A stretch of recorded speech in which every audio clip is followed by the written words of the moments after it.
कहिए कैसे हैं आप। देखिए, चाहते तो हम सभी हैं कि हम खुद को बेहतर बनाएं, है ना भाई। अपनी पर्सनैलिटी को हम इम्प्रूव करें ताकि लोग हमें पसंद करें, हमारे साथ उठना बैठना चाहें, हमें मिलना चाहें। पर ये डिपेंड पता है किस बात पे करता है? ये डिपेंड करता है कि हमारी सोशल स्किल्स कैसी हैं, यानी हमारा बिहेवियर, हम लोगों से इंटरेक्ट कैसे करते हैं, ये इस बात पर डिपेंड करता है। क्योंकि यही वो बातें हैं जिसकी वजह से लोग इम्प्रेस होते हैं, अट्रैक्ट होते हैं, लोग हमें पसंद करते हैं। तो आज मैं इसी बारे में आपको बता रही हूँ 7 बातें कि हम किन बातों का ख्याल रखें। सबसे पहली बात, जब भी हम किसी से मिले ना, एक ना रैपो क्रिएट करना है, यानी कि तालमेल कुछ ऐसा बिठाना है, तालमेल कुछ ऐसा बनाना है कि ना सामने वाले को अपनापन लगे। अब जैसे कि जब हम मिल रहे हैं किसी से तो इस तरह से इतने अपनेपन से, इतनी गर्म जोशी के साथ मिलें, जैसे शेक हैंड भी कर रहे हैं या हग कर रहे हैं, मतलब कि सामने वाले को लगे कि देखो ये कितना पसंद करता है मुझे, मतलब उसको ये फील आए। या फिर जैसे होता है ना कि हम जब किसी से मिलते हैं तो नाम याद रखें। नाम का क्या है कि हम भूल जाते हैं। बहुत बार होता है ऐसे कि नाम याद ही नहीं रहता, अरे क्या नाम है, बड़ा अच्छा सा नाम है, इस अक्षर से शुरू होता है, याद ही नहीं आ रहा, याद ही नहीं आ रहा। कई बार हम उनसे पूछ भी लेते हैं, तो ऐसी बड़ी ऑकवर्ड सी पोजीशन हो जाती है। अगर हम नाम याद रखें ना, बहुत बड़ी बात है, मतलब सामने वाले की पहचान ही उसका नाम है, तो उसको अच्छा लगेगा कि देखो हम इतने टाइम पहले मिले थे, आपको मेरा नाम याद रहा।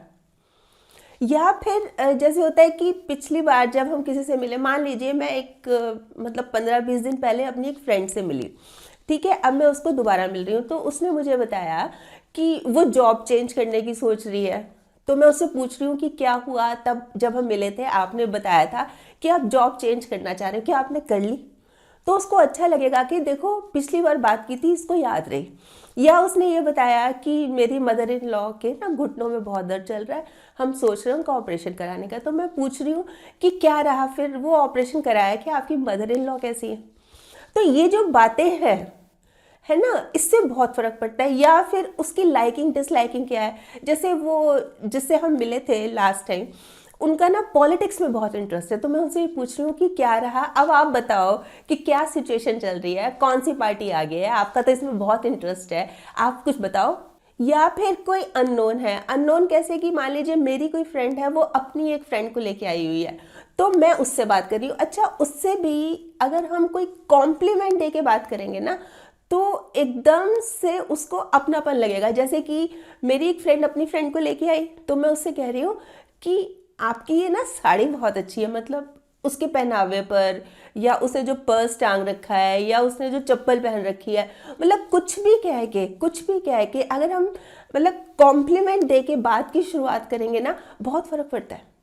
हम यही तो कह रहे हैं ना कि किस तरह से, तो हमें एक रैपो क्रिएट करना है, ये चीज़, इस बात का ध्यान रखना है, बहुत फर्क पड़ेगा। अब आती है दूसरी बात, सामने वाले को ना समझने की कोशिश करनी है। भाई जब तक हम उसको समझेंगे नहीं तब तक अपना कैसे बना पाएंगे, जब तक समझेंगे नहीं उसको इंटरेक्ट कैसे कर पाएंगे। तो ज़रूरी क्या है इसमें, देखिए सबसे ज़्यादा ज़रूरी है सुनना। हम उनकी सुने, भाई वो क्या कहते हैं, उनकी क्या सोच है, उनकी क्या लाइकिंग क्या डिसलाइकिंग है, बिना सुने तो हमें पता नहीं चलेगा ना।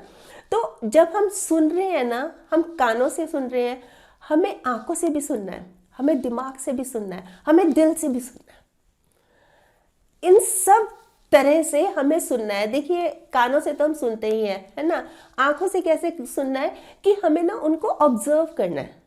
भाई वो जो बात कर रहे हैं हमसे किस तरह से कर रहे हैं, क्या वो बहुत दुखी है, परेशान है, क्या वो बहुत जल्दी में है, मतलब ऑब्जर्व करना है उनको। फिर दिमाग से कि उनके माइंड में चल क्या रहा है। कई बार होता है कि हम बोल कुछ और रहे हैं, है ना, ध्यान हमारा कहीं और है, तो इस चीज़ को भी देखना है कि ये जो बोल रहे हैं इनके माइंड में चल क्या रहा है। कई बार होता है ना ऐसे कि जैसे मान लीजिए फ़ोन ही आया, कोई हमसे बात कर रहे हैं, फिर भी हमको ये लगता है कि ये बात तो हमसे कर रहे हैं पर ये कुछ और सोच रहे हैं। होता है ऐसे, बहुत बार होता है। तो इस चीज़ पर ध्यान देना है कि इनका माइंड, मतलब कई बार जैसे हम किसी से बात कर रहे हैं, वो फिजिकली यहाँ पे है ना, बात भी हमसे कर रहा है पर मेंटली कहीं और है। तो ये चीज़ का ध्यान रखना है। फिर दिल से कैसे कि समान अनुभूति रख के सोचना है। वो जो बात कर रहे हैं, जो सामने वाला हमसे बात कर रहा है ना, तो समान सेम फीलिंग रख के कि अगर मैं उसकी जगह होता तो मैं क्या करता या मैं क्या करती। बहुत फर्क पड़ता है। मतलब पूरी तरह से इन्वॉल्व होके उसकी बात सुननी है। और इसके साथ साथ इस बात का भी ध्यान रखना है कि सामने वाले को ये महसूस हो कि हाँ ये मेरी बात सुन रहा है। भाई हम तो सुन ही रहे हैं, है ना, हम तो पूरे ध्यान से उसकी बात सुन रहे हैं, पर उसको भी महसूस हो। उसको महसूस कराने के लिए भी हमारा आई कांटेक्ट हो प्रॉपर उसके साथ। मतलब हम उसकी बात सुन रहे हैं और हाँ हो नहीं कर रहे, मतलब कोई बात वो बता रहे हैं तो उससे उसका जो कोई क्वेश्चन है, हमें कुछ समझ नहीं आ रहा तो हम उससे पूछ रहे हैं। मतलब उसकी बातों में भी इंटरेस्ट ले रहे हैं, अपनी क्यूरियोसिटी भी दिखा रहे हैं। मतलब ये चीज़ें ज़रूरी होती हैं, तभी सामने वाले को ये लगेगा कि हाँ ये मेरी बातों में इंटरेस्ट ले रहा है। बहुत फर्क पड़ता है इससे ही तो अपनापन क्रिएट होगा। अब आती है तीसरी बात, हम लोगों से इंटरेक्ट कैसे करते हैं भाई हमारी बातचीत का तरीका क्या है। देखिए जहाँ तक बातचीत के तरीके की बात है ना, बहुत डिसेंट होना चाहिए। और स्पेशली हमारी टोन जो पिच है कई बार बहुत ऊंची हो जाती है। जैसे बैठे हैं 4-5 दोस्त बैठे हैं, ज़ोर ज़ोर से हंस रहे हैं, तो जो और लोग हैं वो मुड़ मुड़ के देख रहे हैं, या पिक्चर हॉल में बैठे हैं, है ना, और फ़ोन पे बात किए जा रहे हैं ऊंची ऊंची, तो लोग मतलब अजीब निगाहों से देख रहे हैं कि क्या है, चुप हो जाना, इतनी ऊंची ऊंची क्यों बात कर रहा है। मतलब डिस्टर्बेंस क्रिएट कर रहे हैं ना हम। इस तरह से नहीं करना। देखिए कई बार ना हम ये सोचते हैं कि जैसे गोल्ड है या डायमंड है, ये हमारे शरीर की सुंदरता बढ़ाते हैं। ये सुंदरता नहीं बढ़ाते हमारे शरीर की। हाँ, अगर हमारा गोल्डन हर्ट है और डायमंड स्माइल है ना, ये ज़रूर हमारे शरीर को खूबसूरत बनाएगी, हमारी पूरी पर्सनैलिटी में 4 चांद लगा देगी।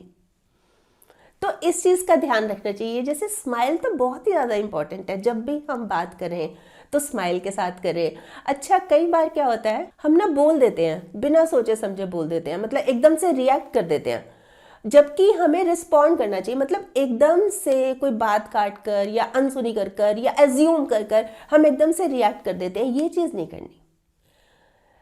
मतलब एकदम से रिएक्ट नहीं करना, हमें करना है रिस्पॉन्ड।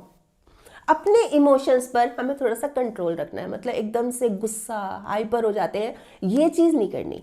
अच्छा फिर जैसे हम किसी से बात कर रहे हैं, है ना, उसका इंटरेस्ट हमारी बातों में नहीं है, वो मोबाइल में लगा हुआ है, वो किसी को मैसेजिंग कर रहा है या किसी की वेट कर रहा है, इधर उधर देख रहा है, तो हमें समझ जाना चाहिए।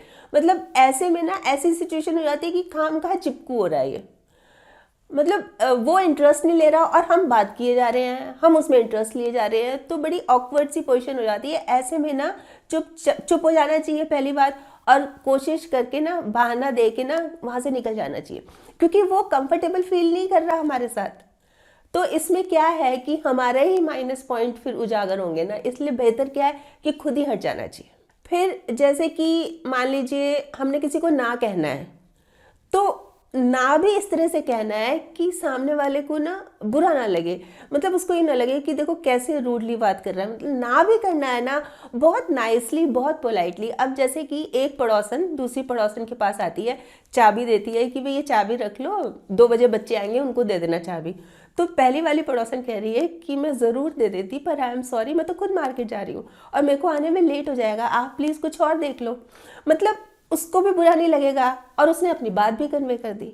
ये ज़रूरी होता है। कई बार ना हम ये तो बोल देते हैं कि ना कहना आना चाहिए, ना कहना सीखना चाहिए, पर किस तरह से बोले ना, किस तरह से बोले, इस चीज़ का भी ध्यान रखना बहुत ज़्यादा ज़रूरी है। मतलब हम जब भी बात करें बहुत डिसेंटली, बहुत रिस्पेक्टफुली बात करनी, कि सामने वाले को ना बहुत अच्छा लगे। मतलब ऐसे होना चाहिए कि जैसे ताबीज़ होता है ना, तासीर अपनी ऐसी होनी चाहिए ताबीज़ की तरह। मतलब जिसके भी गले मिले ना तो बरकत हो जाए उसको। मतलब बहुत बहुत अच्छे से कि लोग ना बार बार मिलना, बात करना पसंद करें, कि जब हम इनसे मिलते हैं ना हमें बहुत अच्छा लगता है। देखिए दूसरे के दर्द को देखकर अगर आप भी दर्द महसूस करते हैं ना, तो यकीन मानिए भगवान ने आपको इंसान बना के ना कोई गलती नहीं की। कंपैशनेट हो हम, मतलब जब भी मदद करें ना, दिल से मदद करना चाहें। ऐसे ना हो कि भाई मेरा कोई सेल्फिश मोटिव है या मैं इसकी हेल्प कर रहा हूँ तो वो भी मेरी हेल्प करे, मतलब मैं ये सोच के कर रहा हूँ। नहीं, सेल्फलेसली, बिल्कुल निस्वार्थ भाव से। मतलब ये सोचना ही नहीं है कि मैं कर रहा हूँ तो मुझे उसका फल मिले। मतलब जीवन में कभी भी मौका मिले ना तो हमेशा सारथी बनना चाहिए, स्वार्थी नहीं। इस बात का ध्यान रखना है। मतलब हेल्प के लिए हमेशा तैयार रहना है। मतलब सामने वाले को लगे कि बस ये है ना, और हम ये विश्वास दिलाएं कि मैं हूं ना, चिंता क्यों कर रहे हो, मेरे होते हुए तुमको चिंता करने की जरूरत ही नहीं है। बहुत फर्क पड़ता है, बहुत फर्क पड़ता है।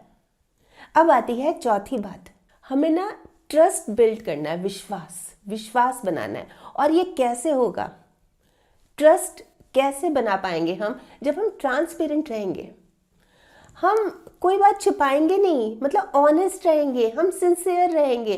भाई उसको लगेगा कि ये जो बात कर रहा है ना, या ये जो बात कर रही है एकदम सच्ची बात कर रही है, एकदम सही बात कर रही है। कोई शो ऑफ नहीं, कोई दिखावा नहीं, या कोई बात को लाग लपेट के करना, कुछ नहीं। मतलब बिल्कुल क्लियर, बिल्कुल सिंपल बात। मतलब उससे क्या होगा, अगर हमारी नेचर इस तरह की होगी ना, मतलब हमेशा के लिए, ये नहीं है कि एक बार अच्छी तरह की या एक बार शो ऑफ करने लगे, ये नहीं। मतलब अगर हमारी नेचर इस तरह की होगी ना तो क्या होगा कि हमारी इमेज, हमारी रेपुटेशन ऐसी ही बन जाएगी। मतलब लोग ये कहेंगे कि हाँ ये हैं जिन पर हम विश्वास कर सकते हैं, ये हैं जिन पर हम कंप्लीटली ट्रस्ट कर सकते हैं। अब आती है पांचवी बात, कुछ बातें ऐसी हैं जिनको बोलने में ना हमें बिल्कुल कंजूसी नहीं करनी चाहिए ना, कंजूसी नहीं, हम कर जाते हैं। बहुत बार हम ना बोलते ही नहीं है, मतलब हिचकिचा जाते हैं, या ये सोचते हैं पता नहीं सामने वाला किस तरह से रिएक्ट करेगा, नहीं बोलते, चल छोड़ते हैं, मन की मन में रखते हैं अपने बात। जैसे हम किसी की बहुत केयर करते हैं, हम ख्याल रखते हैं, उसको हम पसंद करते हैं, तो हम चाहते तो है बताना, चाहते तो है जताना, पर बोलते नहीं है कि पता नहीं ये कैसे रिएक्ट करेगा, ये क्या सोचेगा या ये क्या सोचेगी, हम बोलते नहीं है। तो कंजूसी नहीं करनी चाहिए, बोल देना चाहिए मुझे आपकी फिक्र है, मुझे आपकी चिंता है, मैं आपकी केयर करता हूँ। या फिर किसी की कोई बात अच्छी लगे, अप्रिशिएट नहीं करते ना, मतलब ऐसे अनदेखा सा कर देंगे, नहीं मैं तो ध्यान नहीं दिया, मतलब इस तरह से अवॉइड करने की कोशिश करते हैं। कंजूसी नहीं करनी, किसी की कोई भी बात अच्छी लगती है ना, अप्रिशिएट करना चाहिए। इवन उसकी ढूंढ कर, खोज कर, पता है तुम्हारी ये बात ना बहुत अच्छी लगती है मुझे, इस तरह से बोलेंगे ना, बहुत अच्छा लगेगा सामने वाले को। फिर क्या होता है कि जैसे कोई गलती कर दी, हमने मानते नहीं है, या सामने वाले ने गलती कर दी तो उसको माफ़ नहीं करते, या किसी ने कोई मान लीजिए मेरा काम कर दिया तो थैंक यू ही नहीं बोलते हैं। या मैं काम करा रही हूँ किसी से, तो मेरा ये काम कर देना, जल्दी उठ, जल्दी कर दे। अरे प्लीज़ आप मेरा ये काम कर दो, प्लीज़ कर दोगे तो मुझे बहुत अच्छा लगेगा, प्लीज़। अगर इस तरह के वर्ड यूज़ करेंगे ना, वो भाग के करेगा काम, और ऑर्डर देके करेंगे, अपना बॉस दिखाएंगे कि देखो ये काम कर दे तू। मतलब कोई भी हो, कोई भी हो, देखिए चाहे चौकीदार हो, चाहे ड्राइवर हो, चाहे सब्जी बेचने वाला हो, सबसे बहुत अच्छे से बात करनी है, बहुत फर्क पड़ता है। मतलब ये नहीं है कि ये तो छोटा आदमी है, ये तो नौकर है, या ये तो काम वाली बाई है, इससे तो कैसे ही बात कर लो, नहीं, सबसे बहुत अच्छे से बात करनी चाहिए, बहुत फर्क पड़ता है। ये तो बात देखिए मैं वैसे ही कह रही थी, कुल मिलाकर हमें बोलने में कंजूसी नहीं करनी, जरूर बोलना चाहिए, बहुत अलग ही असर पड़ता है इस बात का। अब आती है छठी बात, हमें ना पॉजिटिव रहना है, मतलब हर हालत में हमें पॉजिटिव रहना है। देखिए अगर हम पॉजिटिव रहेंगे तो हमारी सोच पॉजिटिव होगी, हमारी सोच पॉजिटिव होगी तो हमारी फीलिंग्स भी पॉजिटिव ही होंगी, और जब हमारी फीलिंग्स पॉजिटिव होंगी ना तो वो हमारे बिहेवियर से पता लगेगा। हम जब इंटरेक्ट कर रहे हैं किसी से, किस तरह से बिहेव कर रहे हैं, है ना, हमारे एक्शन से पता लगेगा। तो वही चीज़ें झलकेंगी जो हम सोच रहे हैं, इसलिए पॉजिटिव सोचना चाहिए। देखिए अगर मैं मान लीजिए पॉजिटिव सोच रही हूँ, ठीक है ना, तो मैं सामने वाले में भी पॉजिटिविटी देखूंगी, है ना, फिर सामने वाले की कोई अच्छी बात लगेगी, मैं उसको अप्रिशिएट करूंगी, ये बात हो गई पॉजिटिविटी की। और अगर मैं नेगेटिव सोच रही हूँ, मान लीजिए मेरी सोच नेगेटिव है, तो मैं सामने वाले में भी नेगेटिविटी देखूंगी, वो तो है ही, नेगेटिव सोच होगी ना तो नेगेटिव बातें भी होंगी, होता ही है ये भाई। नेगेटिविटी देखूंगी, नेगेटिव बातें करूंगी, जैसे बुराई कर रही हूँ किसी की, चुगलियाँ कर रही हूँ, अच्छा क्रिटिसाइज कर रही हूँ, ये बातें ना सुनने में तो बहुत अच्छी लगती है, मतलब जब दो फ्रेंड्स आपस में कर रही हैं, पर उसको पसंद कोई नहीं करता। मतलब जैसे अगर मान लीजिए दो लेडीज बुराई चुगलियां कर रहे हैं तो उनको तो बड़ा अच्छा लगता है, पर अगर उनसे पूछा जाए ना, उनको ये बातें बिल्कुल नहीं पसंद होती। तो लोग हमें नापसंद करने लगते हैं अगर हमारे अंदर नेगेटिविटी है तो। इसलिए दूर रहना चाहिए इन बातों से, मतलब अपनी सोच पॉजिटिव रखनी है, बहुत ज्यादा जरूरी है ये। अब आती है सातवीं बात, हम जिस समाज में रहते हैं ना, उसका जो अपना कल्चर है, उसके जो अपने रूल्स हैं, जो नॉर्म्स हैं, उसको हमें फॉलो करना चाहिए भाई। चाहे हम उसको पसंद कर रहे हैं या नहीं कर रहे, ज़रूरी क्या है कि हमें उनको फॉलो करना चाहिए, उनको मानना चाहिए। अब जैसे एक आदमी है वो मतलब भगवान को नहीं मानता, तो वो मंदिर जाता है जूते लेके, देखिए ये तो अच्छी बात नहीं है ना। मतलब लोगों की फीलिंग्स का तो ख्याल रखो ना, लोग तो पसंद करते हैं ना, लोग तो भगवान को मानते हैं, आप नहीं मानते कोई बात नहीं, आप मत जाओ, पर आपको दूसरों की फीलिंग्स हर्ट करके जाना तो ये तो अच्छी बात नहीं है। अब जैसे मान लीजिए एक ऑफिस है, उस ऑफिस में ये रूल्स है कि कोई मोबाइल का यूज़ नहीं करेगा, और आप कर रहे हैं, आप वहाँ बैठकर ज़ोर ज़ोर से ऊंची ऊंची बात कर रहे हैं, तो ये अच्छा नहीं लगेगा, फिर लोग भी डिस्टर्ब हो रहे हैं, फिर रूल्स भी टूट रहे हैं। तो ज़रूरी क्या है कि जिस सोसाइटी में, जिस समाज में हम रहते हैं, उसका जो कल्चर है, जो उसके नॉर्म्स बने हुए हैं, जो उसके रूल्स बने हुए हैं, चाहे ऑफिस है चाहे हमारी सोसाइटी, कहीं भी हमें वो सब मानने चाहिए। कोई अलग काम नहीं करना चाहिए कि देखो हम कर रहे हैं तो हम कितने ग्रेट हो गए, ऐसे में ग्रेट नहीं हुए, आपका नाम खराब हो रहा है, आप गलत डायरेक्शन में जा रहे हैं। देखिए ये जो है ना, ये सारी बातें, ये लाइफ चेंजिंग स्किल्स हैं। अगर हमने इनको फॉलो कर लिया, मतलब अप्लाई कर लिया अपनी लाइफ में, तो बहुत फायदा होगा। देखिए पहली बात तो हमारे रिश्ते ही बेहतर बनेंगे, लोगों से हमारे रिश्ते बेहतर बनेंगे, फिर हमारा जो माइंड है वो पीसफुल रहेगा, हमारा माइंड खुश रहेगा। भाई जो फिजिकली और जो मेंटली हम टेंशन में रहते थे, मतलब टेंशन हो जाती है ना कई बार जब रिश्ते बेहतर नहीं होते, प्रॉब्लम शुरू हो जाती है, तो अब हमारा जो दिमाग है वो बिल्कुल पीसफुल रहेगा, शांत रहेगा, हम खुश रहेंगे, और इससे हमारी परफॉर्मेंस पे भी असर पड़ेगा। जो हम काम कर रहे हैं, हम चाहे घर पे काम करते हैं, हम चाहे हाउसवाइफ है, चाहे हम ऑफिस में जॉब करते हैं, काम करते हैं, हमारा अपना बिजनेस है, या स्टूडेंट लाइफ है, वो पढ़ाई कर रहे हैं, उनकी परफॉर्मेंस में बहुत ज़बरदस्त फर्क पड़ेगा, मतलब अच्छे से परफॉर्म कर पाएंगे वो। तो दिक्कत क्या है अगर हम इनको अप्लाई कर ले तो, देखिए एफर्ट्स तो हमें ही करने पड़ेंगे, हमें खुद को ही करने पड़ेंगे, मतलब ढूंढेंगे तो रास्ते मिलेंगे ही। मंजिलों की ये फितरत है, वो चल के नहीं आती, मंजिल चल के नहीं आती, हमें ढूंढना पड़ेगा। और अगर हम चाहते हैं, सही मायनों में चाहते हैं अपनी लाइफ को, खुद को बेहतर बनाना, खुद को इम्प्रूव करना, अपनी पर्सनैलिटी इम्प्रूव करना, तो हमें करना ही पड़ेगा, करना ही पड़ेगा। वैसे आप बताएं आप क्या सोचते हैं, आपके कमेंट्स का मुझे इंतजार रहेगा। और हाँ, अगर आपने मेरा ये YouTube वाला चैनल अभी तक सब्सक्राइब नहीं किया तो प्लीज़ कर लीजिएगा, और इसमें ये जो एक बेल का बटन है ना, ये भी दबा दीजिएगा, ताकि जब भी जैसे ही मैं कोई वीडियो अपलोड करती हूँ आपके पास नोटिफिकेशन या मैसेज आ जाए। और अगर आपको ये वीडियो अच्छी लगी, आपको लग रहा है कि हाँ किसी और के काम भी आ सकती है, तो प्लीज़ आप इसको शेयर भी ज़रूर कर लीजिएगा।